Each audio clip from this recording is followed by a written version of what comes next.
Subscribe Muhammad Amjad Nadwi, Indian Islamic scholar. أعوذ بالله من الشيطان الرجيم بسم الله الرحمن الرحيم قل لن ينفعكم الفرار إن فررتم من الموت أو القتل وإذا لا تمتعون إلا قليلا قل من ذا الذي يعصمكم من الله إن أراد بكم سوءا أو أراد بكم رحمة ولا يجدون لهم من دون الله وليا ولا نصيرا قد يعلم الله المعوقين منكم والقائلين لإخوانهم هلم إلينا ولا يأتون البأس إلا قليلا قل لن ينفعكم الفرار إن فررتم من الموت أو القتل کہہ دیجئے کہ بھاگنا تمہیں ہرگز نفع نہیں پہنچائے گا اگر تم بھاگو موت سے یا قتل سے، اور پھر تم لطف اندوز بھی نہیں ہو پاؤ گے مگر بہت تھوڑا۔ کہہ دیجئے کون ہے وہ جو تمہیں اللہ سے بچائے اگر وہ تمہارے ساتھ برائی چاہے یا یہ کہ تم پر رحمت کرنا چاہے۔ وہ اپنے لیے اللہ کو چھوڑ کر نہ کوئی ولی اور دوست پاتے ہیں نہ کوئی مددگار۔ اللہ رب العزت تم میں سے ان کو جانتا ہے جو روکتے ہیں اور جو اپنے بھائیوں سے کہتے ہیں کہ ہمارے پاس چلے آؤ، اور وہ جنگ میں نہیں آتے مگر بہت تھوڑا۔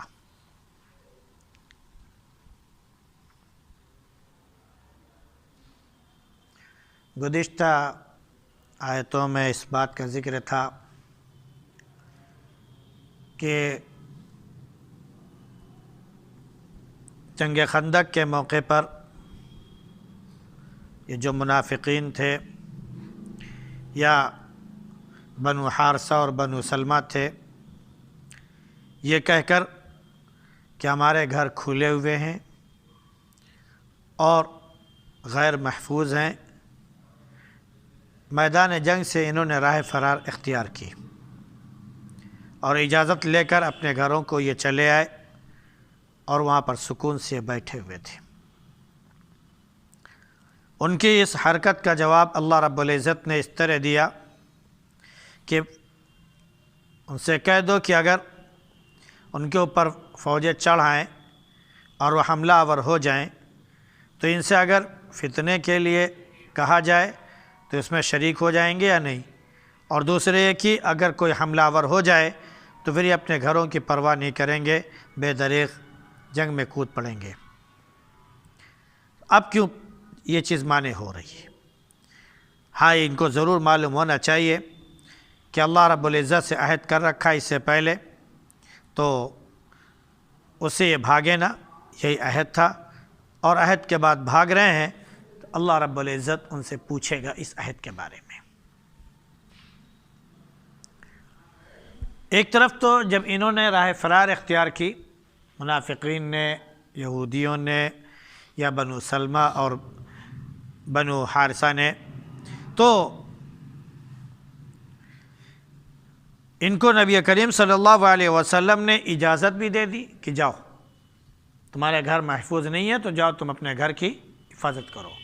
اللہ کی طرف سے ان کو گویا ڈانٹ پڑ گئی اور جواب بھی دے دیا گیا، اور آگے مکمل طور پر یہ بات بتا دی گئی کہ اب یہ جو راہ فرار اختیار کر رہے ہیں یہ کوئی عذر نہیں ہے، اور یہ جو بھاگ رہے ہیں یہ صرف موت کے ڈر سے بھاگ رہے ہیں، اور اس ڈر سے بھاگ رہے ہیں کہ کافروں کی تعداد یہاں پر بہت زیادہ ہے، کہیں ایسا نہ ہو کہ یہ قتل کر دیے جائیں، تو موت اور قتل کے ڈر سے یہ بھاگ رہے ہیں۔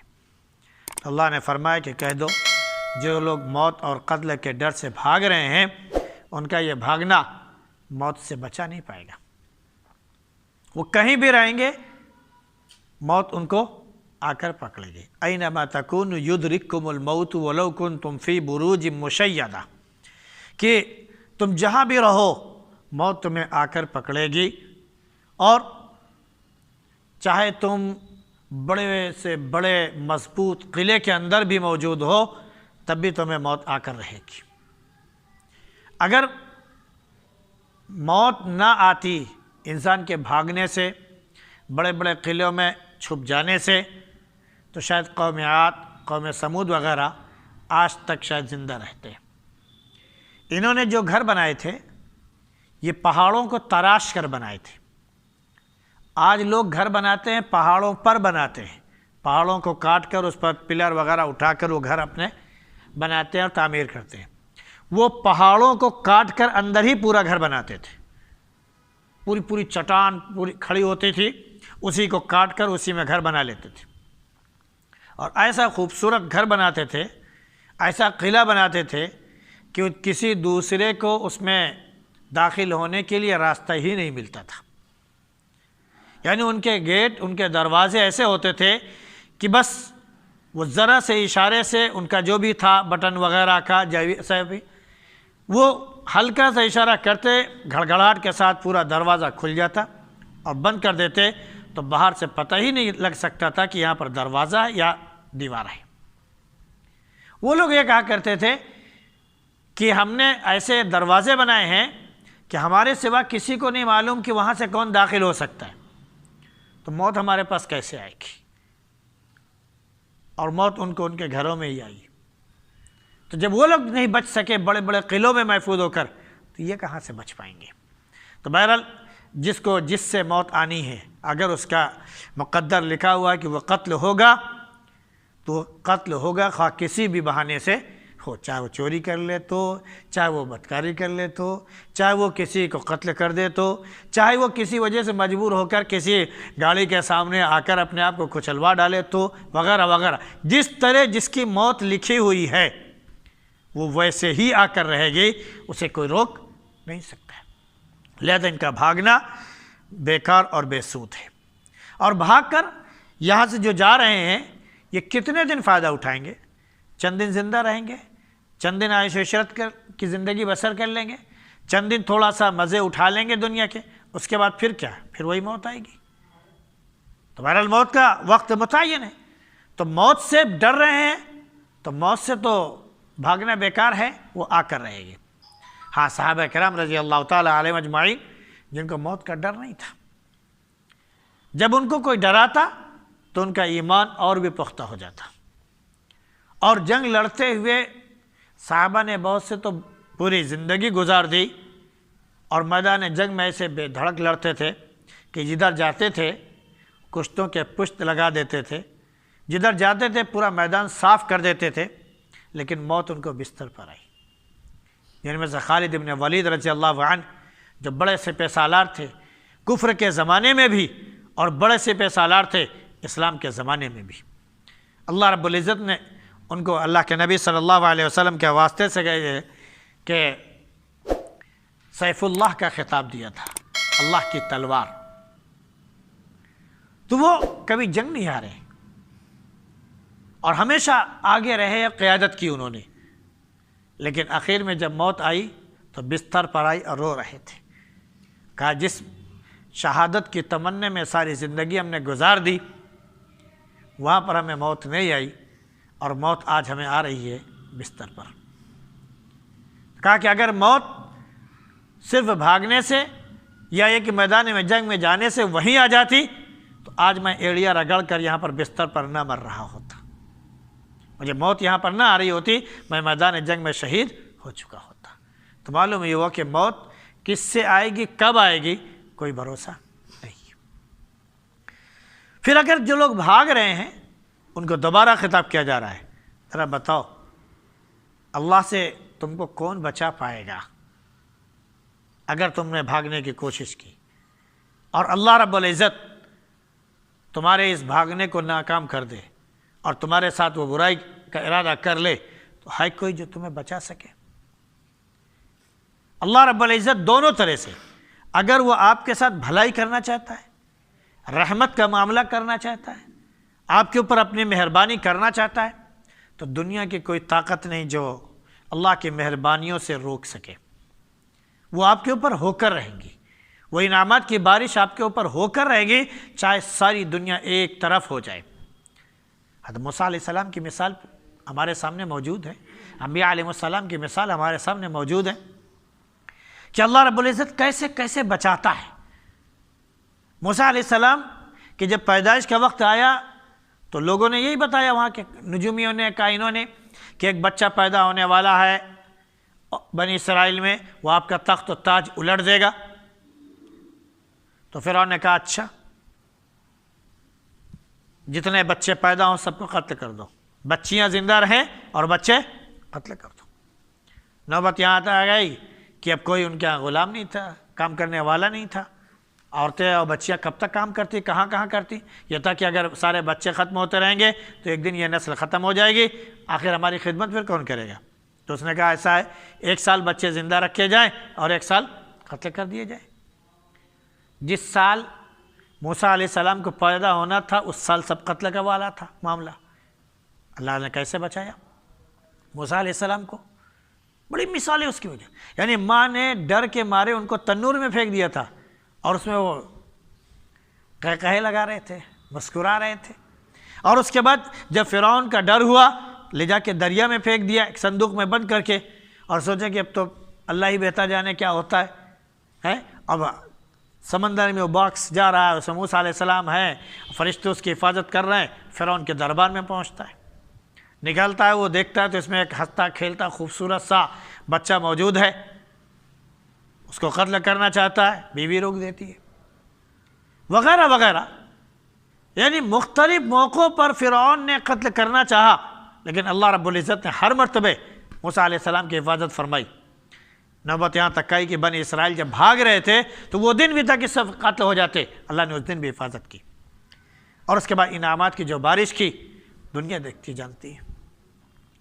بنی اسرائیل نے موسیٰ علیہ السلام کے ذریعے جو مانگا اللہ رب العزت نے وہ عطا کیا۔ تو ایک طرف وقت کا بادشاہ اپنے لو لشکر کے ساتھ، اپنے پورے چیلے چاپر کے ساتھ وہ کیا کر رہا ہے کہ کہہ رہا ہے کہ ہم ان کو تباہ کر دیں گے، برباد کر دیں گے، اور اللہ کہہ رہا ہے نہیں، ہم بنی اسرائیل کے اوپر رحم کا، کرم کا معاملہ کریں گے، اور وہی ہوتا ہے۔ اللہ کی طاقت سے کوئی کسی کو بچا نہیں سکتا ہے۔ تو یہاں وہی اشارہ دیا جا رہا ہے گویا کہ تم اگر بھاگ رہے ہو تو بتاؤ اگر اللہ تمہارے ساتھ برا معاملہ کرنا چاہے کون ہے جو تم کو بچا لے گا، اور اگر اللہ تمہارے ساتھ بھلائی کا معاملہ کرنا چاہے کون ہے جو تم کو بھلائی سے تمہارے ساتھ روک سکے؟ چاہے جتنی آدمی کوشش کر ڈالے، اللہ کا کیا ہوا فیصلہ ہو کر رہتا ہے۔ پھر ایسے لوگوں کا معاملہ یہ ہے کہ اللہ کو چھوڑ کر نہ کوئی ولی پائیں گے نہ کوئی مددگار۔ ان منافقین میں کچھ لوگ تھے جو مسلمانوں کو بہکا رہے تھے اور ورغلا رہے تھے، وہ کہہ رہے تھے کہ دیکھو اگر تم محمد کے ساتھ رہے صلی اللہ علیہ وسلم، اس میں یہودی بھی تھے، اس میں منافقین بھی تھے، کہ دیکھو چاروں طرف سے ان لوگوں نے، کافروں نے، مشرکوں نے، یا یوں کہہ لیجئے کہ عرب کے سرداروں نے تم کو گھیر رکھا ہے، تمہاری یہ تو گئے، جن کو تم نبی مانتے ہو یہ تو آج گئے، ان کا صفایہ ہو جائے گا۔ بتاؤ اگر یہ سارا عرب تمہارے خلاف کھڑا ہو جائے گا تو تمہارے لیے راستہ کہاں ہوگا؟ تم کہاں جا سکو گے؟ کہاں بھاگو گے؟ لہذا محمد سے نکل آؤ اور اپنی جان بچاؤ اور لوگوں کے ساتھ رہو، ان کے ساتھ گھومو پھرو۔ تو معلوم یہ ہوا کہ وہاں پر یہ لوگوں نے بہکانے کی کوشش کی۔ اللہ رب العزت نے اس کے بارے میں فرمایا قَدْ يَعْلَمُ اللَّهُ الْمُعَوِّقِينَ مِنْكُمْ وَالْقَائِلِينَ لِإِخْوَانِهِمْ هَلُمَّ إِلَيْنَا۔ اللہ جانتا اچھی طرح سے ان کو جو تم میں سے لوگوں کو بہکاتے ہیں، روکتے ہیں جنگ سے، ان کو جانتا ہے، اور جو اپنے بھائیوں سے کہتے ہیں چپکے سے چلے آؤ، بھاگاؤ، ادھر مت رہو، ادھر چلے آؤ، ان کو بھی جانتے ہیں۔ یہ میدان جنگ کا جو وہاں کی جو حالت بتائی جا رہی ہے، جو کیفیت بتائی جا رہی ہے، یہ سچویشن تقریباً ہر جگہ دیکھنے کو ملتی ہے، ہر جگہ دیکھنے کو ملتی ہے۔ جہاں پر کوئی ایک طرف بڑا آدمی موجود ہو اور وہ ظالم ہو، جابر ہو، اور ایک طرف چھوٹا آدمی موجود ہو اور وہ حق پر قائم ہو، تو جو سچے اور اپنے آپ کو ایماندار کہتے ہیں، پرہیزگار کہتے ہیں، اور کہتے ہیں کہ ہم کسی سے نہیں ڈرتے، تو ایسے موقع پر اس چھوٹے آدمی کا ساتھ چھوڑ کر بڑے کے ساتھ بیٹھ جاتے ہیں، کیونکہ وہاں سے ہمارا مفاد جڑا ہوا ہے۔ ارے یہ ناراض ہو گیا تو پھر ہم لوگ یہاں پر ہمارا جینا دوبار ہو جائے گا، ایسا ہو جائے گا، ویسا ہو جائے گا، اور یہ چھوٹا آدمی ہے، اگر یہ کامیاب بھی ہو گیا تو ہمارا کیا بگاڑ لے گا؟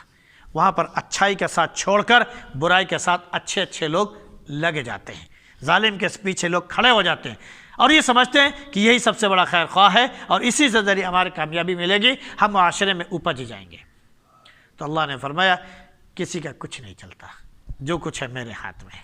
اللہ جانتا ہے ایسے بہکانے والوں کو بھی، جو جیسے منافقین نے بہکایا، یہودیوں نے بہکایا، اللہ سب کو جانتا ہے، اور جو آج بھی کر رہے ہیں اللہ ان کو بھی اچھی طرح سے جانتا ہے۔ تو یہ لوگ جو ہے جنگ میں جب آتے ہیں تو تھوڑی دیر کے لیے، تو یہ تھوڑی دیر کیا چیز ہے؟ ایک تو یہ کہ یہاں سے چلیں گے، آپ کے ساتھ ساتھ جائیں گے، پیچھے پیچھے لگے ہوئے ہیں، اور میدان جنگ تک پہنچیں گے، وہاں پر اپنا چہرہ بھی دکھائیں گے، بتائیں گے کہ ہم شریک ہیں، اس کے بعد پیچھے چلے آئیں گے۔ تو کہا کہ لا یاتون الباس الا قلیلا، یہ جنگ میں نہیں جاتے مگر تھوڑا، ایک شکل یہ بنی۔ دوسرے کہ وہاں پر موجود ہوں گے، شکل بھی دکھائیں گے اور بظاہر لڑیں گے بھی، بس یہ دکھائیں گے ہاں ہم لڑ رہے ہیں، تھوڑا سا یوں یوں ہاتھ چلایا، اس کے بعد پیچھے ہٹ گئے۔ اللہ نے کہا ان کو بھی ہم جانتے ہیں۔ دونوں کیفیتیں پیدا ہوتی ہیں معاشرے میں، کبھی انسان حق پر قائم ہوتا ہے تو اس کے ساتھ لوگ پیچھے کھڑے ہوتے ہیں اور چلتے ہیں، کچھ تو راستے سے ہی واپس آ جاتے ہیں اور کچھ جاتے ہیں اور وہاں تک موجود ہوتے ہیں، اس کے بعد جب دیکھتے ہیں کہ معاملہ تھوڑا سا بھی سامنے والے سے ٹائٹ ہے، پیچھے آ جاتے ہیں۔ بھائی اس کے ساتھ ہو جاؤ، یہ تو کوئی میٹر نہیں ہے، سمجھ رہے ہیں؟ تو اللہ ایسے لوگوں کو اچھی طرح سے جانتا ہے جو نفاق رکھتے ہیں۔ تو فرمایا کہ یہ بہت کم جنگ میں شریک ہونے والے ہیں۔ ان کے بارے میں جو آگے جو وعید سنائی گئی ہے وہ انشاءاللہ کل اس کا ذکر رہے گا۔ سبحان اللہ وبحمدہ، سبحانک اللہم وبحمدک، ونشہد ان لا الہ الا انت نستغفرک ونتوب الیک۔